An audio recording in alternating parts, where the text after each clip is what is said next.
Alors dites-moi, on a une sacrée vue ici. On a une vue sur la Drôme, sur la droite là-bas.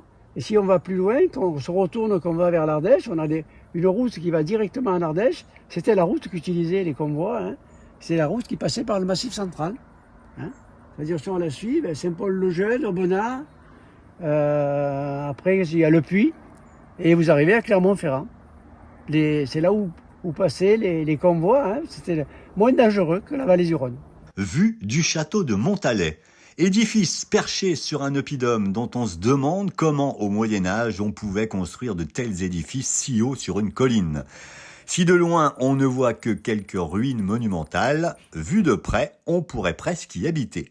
À tout seigneur, tout honneur. Depuis plusieurs années, les efforts déployés par les bénévoles de l'association de sauvegarde du château de Montalet permettent de restaurer et entretenir le château. Et même si ses adhérents n'y vivent pas, ils y siègent au quotidien. Vous avez le blason des seigneurs de Montalet, c'est l'aile. Il se trouve que c'est le même blason que la ville d'Alès, hein, puisque notre seigneur principal, Jacques de Bérard, était également baron d'Alès. Vous avez le blason de la croix des chevaliers de Malte, puisque nous avons deux seigneurs qui ont été chevaliers de Malte. Et sur les autres fenêtres, vous avez évidemment le blason de l'Occitanie, hein, le comte de Toulouse, qui était le seigneur de l'Occitanie, la croix occitane qui était représentée. Tout au long de l'année, on s'affaire de l'extérieur à l'intérieur, et ça ne chôme pas entre deux visites guidées, fêtes médiévales estivales et autres recherches de financement pour sa restauration. Dites-moi, Monsieur le Président, on est au château de Montalet, et donc vous représentez l'association qui œuvre tout au long de l'année pour le préserver et puis le faire connaître. L'association s'est créée en 1984.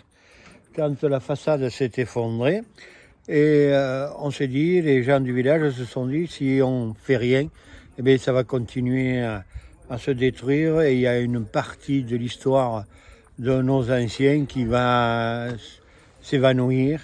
Et donc on a décidé de restaurer, selon nos petits moyens, essayer de conserver cette histoire de la région.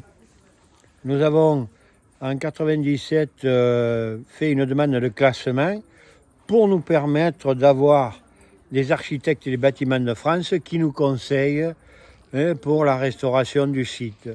Et donc, depuis maintenant 40 ans, des bénévoles interviennent pour sauvegarder ce pan d'histoire de nos Cévennes.